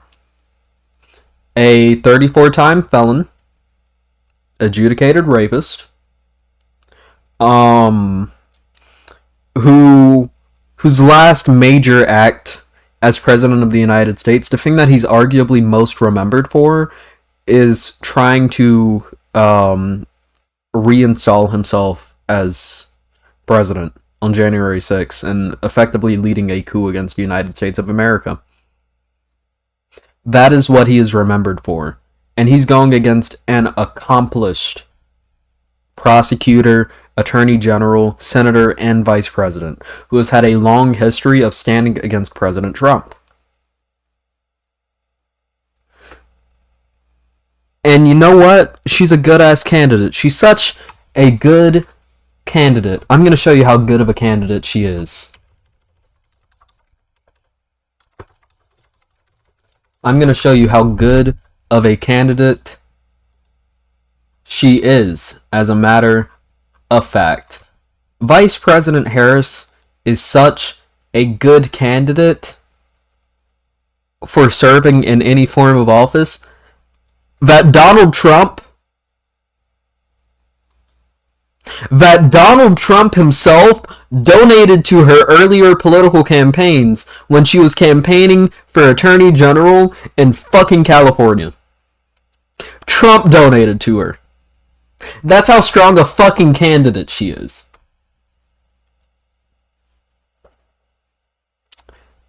Ladies and gentlemen, and those not within, I ask you this question once again.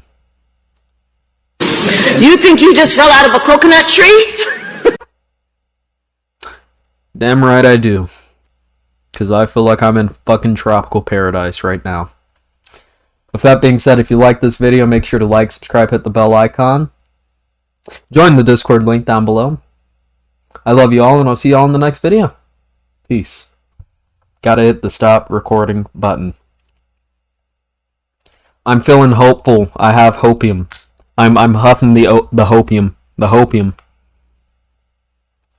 Okay. Let me text my friendo.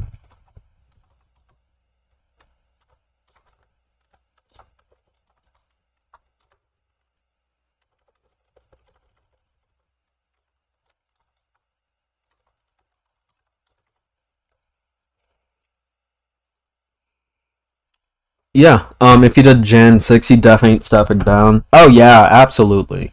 That's another thing too. I genuinely don't believe that the Republican Party anticipated Biden stepping down. The fact that they have nothing on Harris says a lot. Great segment to come back to after hiatus. Absolutely. I didn't expect all of this shit to transpire. I gotta be honest with you. I grant a hopium prescription, chat. Yeah.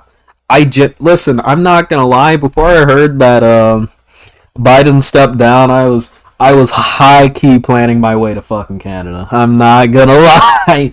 I was sitting there, I was like, okay, getting a little toasty in here, getting a little roasty in here. I might have to dip, but you know what? Might not have to now. Still have your fucking plans. Still get your passports updated. Trump is still on the fucking ballot, but like, breathe easier. Breathe easier. Harris is a amazing candidate. Like, this is, as someone politically checked in, Harris is a fucking amazing candidate to go against Trump. Way stronger than Biden is. And if I'm being honest, I think her serving as vice president for 4 years makes her a better candidate to go against Trump than she was 4 years ago. Like, if she had had the nomination 4 years ago, we would be in a good position. But her rising to the task after Biden steps down, that is an amazing story to come in on. And you can see that by the energy behind her. She isn't a candidate to get Trump out. She's a candidate to keep Trump out. She's a candidate to shape a new America. What America will look like from now on politically. This year will either mark the end of American democracy or the second time that Trumpian fascism has been rejected in this country. The second time. And I gotta be honest, Trump isn't gonna be running in 2028.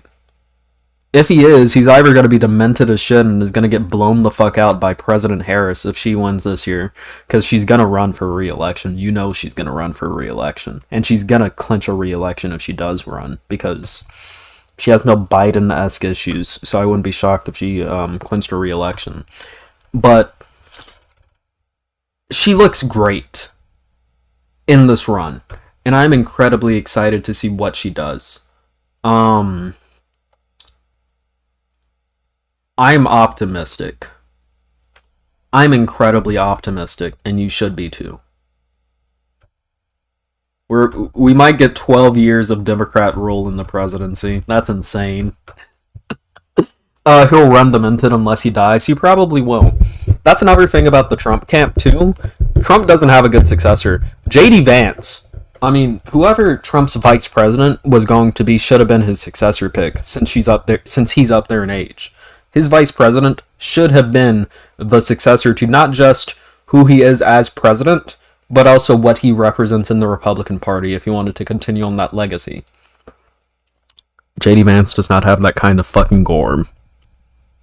JD Vance is not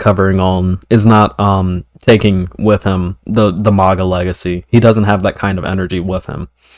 There's no clear line of succession for Trump, whereas there was with Biden, which is why Harris is such a strong candidate and was such a strong vice president, because she represented a new kind of Democrat in the Democratic Party, a new, bit more progressive, younger ideal, which was a good contrast to Biden. JD Vance doesn't have that for Trump. Trump will run even locked up. I need to get glasses. Trump will run even locked up, and all of the power to that. Oh, absolutely. It's going to be fucking hilarious, him not being able to campaign. It's what we almost had with Bernie in 2016. Absolutely, yeah. If I gotta be honest, I can see a decent chunk. I can see a lot of change happening under a Harris presidency in the way that America views politics. Because with a second rejection of Trumpism, that's just going to keep going on and on and on. Unless Harris has an extremely bad crisis within her first couple of years. Trump doesn't want a line of succession. He wants his family to hold power forever. Exactly. And that's my thing about it, too. I wouldn't be shocked if after Trump is dead, the rest of the Trump family gets pushed out of politics. It would be one thing if it was like, oh, Trump was president, and Don Jr. was, like, in the Senate, and Eric was, like, a House representative, but, like, it's not that. The only person that they have is a guy who served 4 years as president. The Bushes have a better kind of claim to a familial dynasty than the Trumps do, because the Trump family doesn't really get involved in politics unless it's helping Don. So there's really no point. Trump has surrounded himself with yes men and has no one with enough charisma or image to replace him. If he doesn't run, the GOP crashes down. I agree. I think one of two things is going to happen, and after this I'm going to close out stream.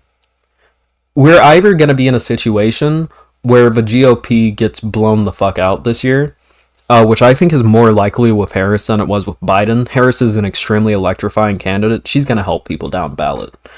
But Harris is an extremely electrifying candidate. There is a decent possibility that Republicans don't do very well in the House, and they don't do great in the Senate, and then 2022. 2026 rolls around in the midterms, and that trend just continues, especially if Trump remains prominent in the party. And that's going to fuck them over. So either the party dies clenching onto Trumpism, or they reform and they go back to being neocons. Either the party ends with Trump, or Nikki Haley and her cohort of Republicans take prominence in the party, and the party has to moderate itself to pull back from what Trump is. It's kind of like what you see in Italy, or even France with their fascist movements. Fratelli d'Italia in Italy was a very openly fascist party a while ago, and Meloni is in power now. But since she's been in power, if you've been keeping up with Italy, Meloni is still very right-wing, but she has herself moderated to become a bit more palatable to the center-right. Same thing that you see in France. The National Rally Party. I almost called it the République en Marche. I'm sorry for butchering the fuck out of that. It's been a while since I've taken a French class, so my pronunciation is all the fuck off. But my French teacher would murder me if she heard me say that shit. I'm not gonna lie. I just disrespected the fuck out of all of her teachings. But even like the national rally in France with Le Pen, Le Pen's dad, when he was in power, was insanely far right. But Le Pen herself has moderated the party a bit, pulled it a bit more towards the center to make them more palatable to moderate voters.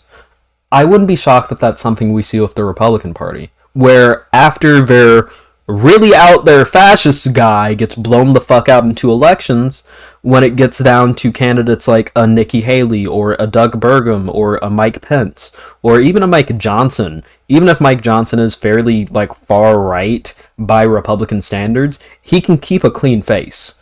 He keeps a very clean face. Mike Johnson does.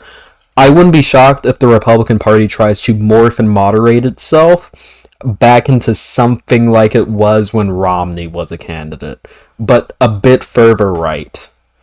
Just to basically kind of respond to the fact that Trumpism isn't working. With that said, that's my theory. I personally have to watch some anime with a friend. Hold up. Would tonight be okay? Oh, yeah. Okay. Never mind. I don't have to end stream, actually. Unless I absolutely want to. So I think I'm gonna go until 4 o'clock.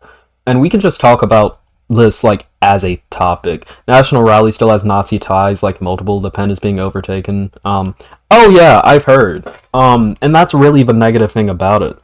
As long as you have a party that is consistent of moderate right-wingers and far right-wingers, the far right-wingers are going to want to take over the moderates. They're always going to want to swallow up the moderates because that is their pathway to power. And that's really the thing about it. It's more so a question of, one, does the Republican Party survive? And two, do they go back to Trumpism? And when will they go back to Trumpism? Because if the Republican Party tries to pull this Trumpist shit in if Vice President Harris wins this year, which I think is increasingly more likely, she's more likely to win than Biden, in my opinion. If Vice President Harris wins the presidency this year, and if the Republican Party doesn't immediately fracture, and if they go back to Trumpism in 2028, that will be the end of the party. If they try to run Trump in 2028 and he's somehow not dead, not in prison, and not demented, and he loses again, that's it. But if it's a situation where Trumpism goes more dormant, that's going to be interesting. But I feel like we're going to be in a position where things might go better, especially depending on how Congress looks. Because now it's more so a question of what could a potential presidential term for Harris look like. And if her presidential term involves delivering good shit for Americans, like if inflation continues to go down during her presidency, that's going to be good for vote share. If she starts pushing more progressive shit, especially on healthcare, housing, shit like that, that's gonna look good for her. Basically, it's a matter of whether or not Democrats can really clinch the American electorate and keep them from going back to the Republican Party. And I think it's gonna be more likely that if Harris wins, that might legitimately happen. But that's far off into the future, so we're gonna have to wait to see. I'm thinking DeSantis will have the way open to him without Trump as the center of the party. I agree. And at that point, it really is just a question of whether or not DeSantis can survive as a candidate. Which means hopefully DeSantis gets himself embroiled in some kind of fucking controversy before he can even stand. I think DeSantis realistically is the only one who could potentially take over the Trumpist moniker, and even then, I don't even necessarily think he has a good chance. The fucking Republicans don't like him. I mean, Republicans somewhat like him, but he got his ass. He got his booty cheeks clapped in the fucking primaries, I'm not gonna lie to you. That's really scary. Oh yeah, the potential for DeSantis? Absolutely. But then again, I think a DeSantis type figure against like Kamala Harris in 2028, which even then, I think the more than likely Republican nominee in 2028, if I had to give my prediction now, I'm thinking Nikki Haley.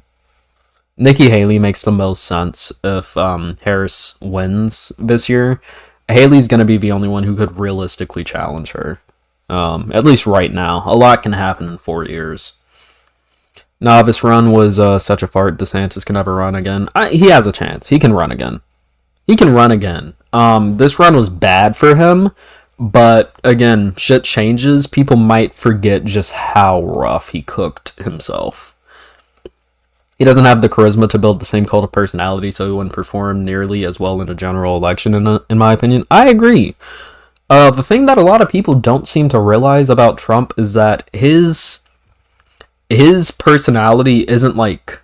That isn't a politician thing. That is a reality TV show host thing. DeSantis doesn't have that. DeSantis tried to have that, but he doesn't fucking have that. Trump is entertaining because Trump knows how to be entertaining. He spent a majority of his career being entertaining. Trump is a lifestyle brand. He is a walking, talking lifestyle brand. DeSantis isn't that. DeSantis is a politician, more than anything. Excellent with Nikki, she'll lose the far right and will stay home to build pipe, and they will stay home to... Maybe they will stay home to do that. Maybe. Even then, though, I think with the way that Haley was operating, especially in these primaries, staying in as long as she did, Haley seemed like she was courting the anti-Trumpist vote within the party.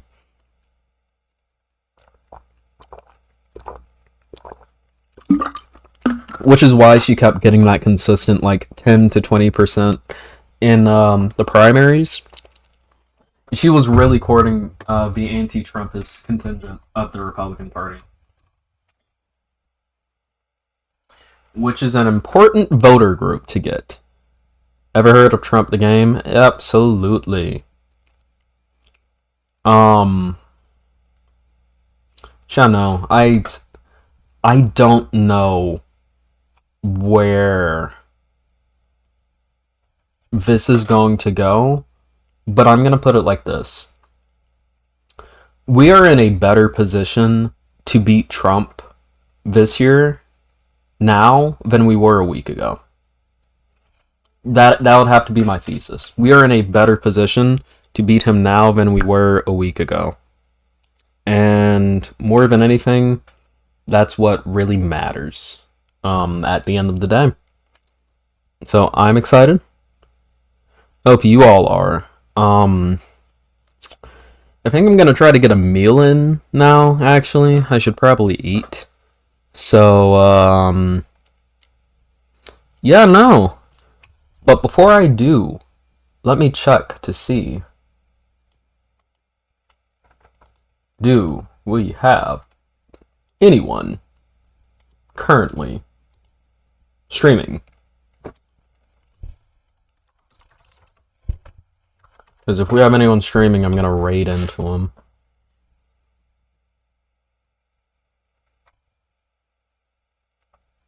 Bosch video, Kamala is winning bigly. Kamala is winning bigly.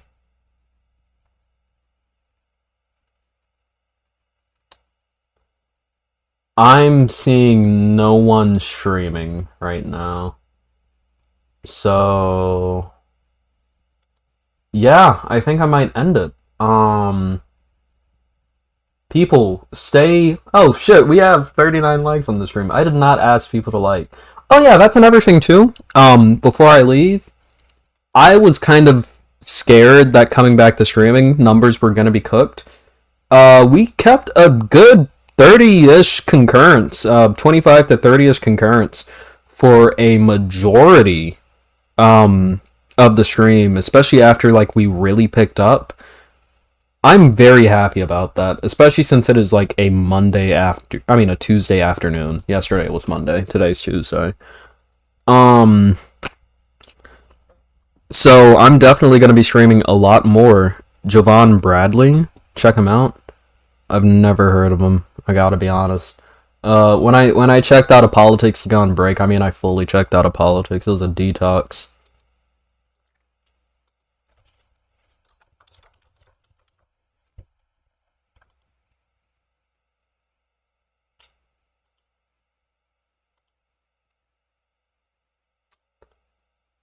I'm not seeing a stream on, like, YouTube. Is it a Twitch stream? Yes, it is. It is. Okay. Seeing his stuff on Instagram, he's pretty good. Well, I'm gonna take your word for it. If he turns out to be if he turns out to what's something horrible that someone can do. If he scalps brand new consoles, okay, that's on you for making me effectively endorse him, okay? So you take the blame if he scalps brand new tech.